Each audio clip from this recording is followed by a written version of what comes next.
Stupid barbarian. I'm not stupid. You're stupid. Me? I am a student of the arcane. I spent years devoting my mind to the weave, learning all its secrets, studying all its lore. Compared to me, you're nothing but a big oaf. You can't even cast spells. I'd bet your puny little brain can't even comprehend... Wait, what? Nobody ever calls me puny! Throughout D&D's history, there has been one class that is notoriously difficult to multiclass. The Barbarian. And the reason for that is pretty simple. Their signature ability, Rage, doesn't allow them to cast spells. But that's not a big deal, right? I mean, D&D has like 14 classes. Besides Wizard, how many nerdy spellcasters can there... Oh, okay, wow. That's a lot. But it's fine, we still have like 4 martial classes. What's that? Rage only works with strength-based attacks? Well, that sucks. I guess the dex-based martial classes are off the table. But hey, that still leaves Fighter, and at least we get heavy armor with Fighter. Oh wait, you can't benefit from Rage and heavy armor. Well,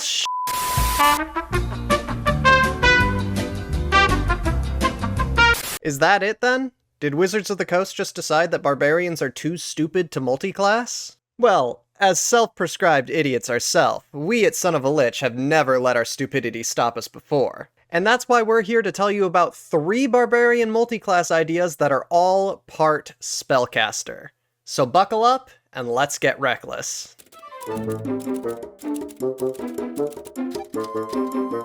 While this may seem like the most unintuitive build ever, it's got some pretty great options. Not just for mechanics, but for flavor as well. Artificers are like the tradesmen of D&D. They're an intelligence-based class, but unlike their college-educated counterparts, their intellect doesn't come through study. It instead comes from taking the trash in your dumpster and abracadabraing it into something that shoots people. The only problem with that is that a barbarian's rage damage has to be applied to a strength-based attack, and most ranged weapons are dex-based. So, what about a trident? At level 2, Artificer gets the ability to create magic items. One such magic item is the Returning Weapon, which allows you to enchant a weapon with a thrown property and have it return to your hand after it's been thrown. It's just like Mjolnir, or a Loyalty 3 trident in Minecraft. Ah, Loyalty 3. Man's best friend right there. And for the most part, thrown weapons are strength-based weapons. So not only do you get to add your rage damage bonus, you also get to use the trident's weapon mastery property, which is Topple. Whenever you hit an opponent with a Topple weapon, you can force that creature to make a Constitution saving throw. On a failed save, the target falls prone. And because of the trident's range, you can do this from 20 feet away, and you can do it at advantage if you use Reckless Attack. But what about spellcasting? After all, that is like half of the Artificer's kit. Well, here's the thing. Barbarian specifically prevents you from casting and concentrating on spells while you rage. However, if you make it to Artificer level 11, you gain the ability to produce a spell storing item. This allows you to store an Artificer spell of up to 3rd level in the item, and then you or any other creature can produce the spell from the item. Produce, not cast, produce. So technically, you can use the spell storing item to produce a spell from your spell list. Now, the rules do specifically say that concentration spells stored in the item require you to maintain concentration, so those are off the table, but other than that, you're in the clear.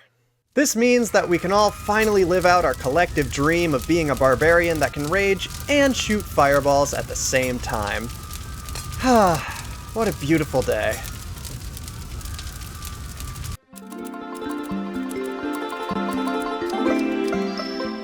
So what if I told you there was a subclass for a spellcaster that didn't allow you to cast spells in certain situations? Wouldn't that just be like the perfect fit for Barbarian? Well, allow me to introduce you to the Circle of the Moon Druid. The Circle of the Moon subclass devotes itself entirely to the Druid's wild shape feature, which allows you to take the form of any beast creature of your choice. While in beast form, you're not able to cast spells anyway, so raging while wild shaped is a net positive for you. And as a Circle of the Moon Druid, you have access to more powerful transformations, as well as temporary hit points each time you use your wild shape.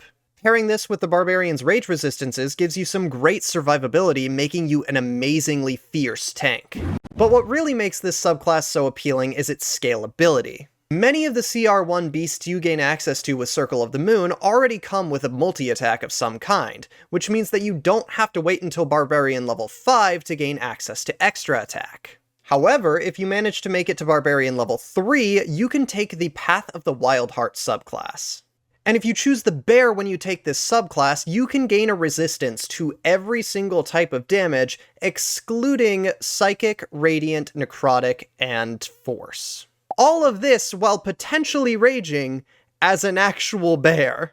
And if you scale even higher in Druid, you get a nice little reward at level 6 with your improved circle forms, allowing you to trade out the damage of your attacks with radiant damage, which is one of the strongest damage types in D&D.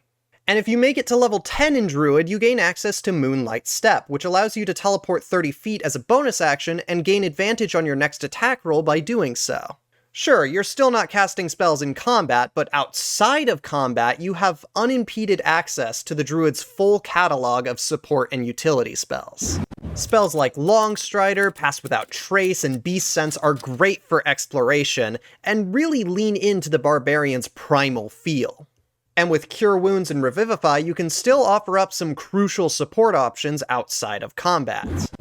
But what if we don't like all this nature-y crap? What if we're the type of barbarian who only seeks out war and bloodshed? Well, do I have the perfect multiclass for you.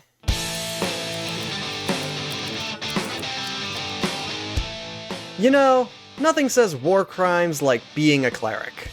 Yeah, that's right. I said cleric. Now, you don't really get anything at level 1 since you can't use the heavy armor proficiency that you get from Protector, and the extra spells that you get from Thaumaturge are pretty much useless to you. But at level 2, you get access to your Channel Divinity, which you actually can use while you're raging.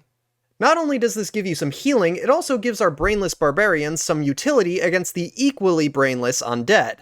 That being said, level 3 is where things really get fun. At level 3, you can take the War Domain subclass, which gives you Guided Strikes. This crazy ability allows you to expend a use of Channel Divinity to get plus 10 to hit an attack roll that you've already missed.